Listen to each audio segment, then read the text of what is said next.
ഒരു സുൽത്താൻ പണ്ട് അദ്ദേഹത്തിൻ്റെ നാട്ടിൽ നിന്ന് കച്ചവടത്തിനും യാത്രയ്ക്കൊക്കെ ആയിട്ട് മലബാർ തീരത്തേക്ക് വരുന്ന, മലബാർ എന്ന് പറഞ്ഞാൽ പണ്ട് കേരളത്തിൻ്റെ അങ്ങനെ പറയാം, ആ ആളുകളുടെ കയ്യിൽ ഒലീവ് ഉപ്പിലിട്ടത് കൊടുത്തയച്ചു.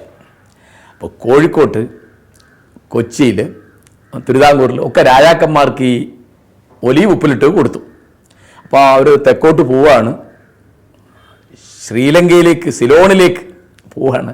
മടക്കത്തിന് ഈ ഉപ്പിലിട്ടത് ഈ ഭരണി മടക്കി വാങ്ങിക്കോളാം എന്ന് പറഞ്ഞു.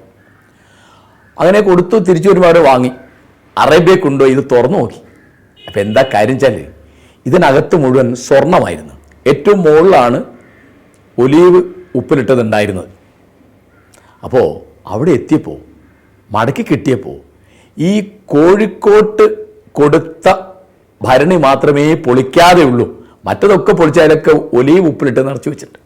അപ്പോൾ കോഴിക്കോടുമായിട്ട് മതി കച്ചവടം, കാരണം അവിടെ ഉള്ളത് സത്യവാന്മാരാണ് എന്ന് അറബികൾ തീരുമാനിച്ചു എന്നൊരു കഥ. അതുകൊണ്ട് സത്യത്തിൻ്റെ തുറമുഖം എന്നാണ് ഞങ്ങളെപ്പറ്റി ആളുകൾ പറയാറ് എന്ന് ഞങ്ങൾ അഭിമാനിക്കും.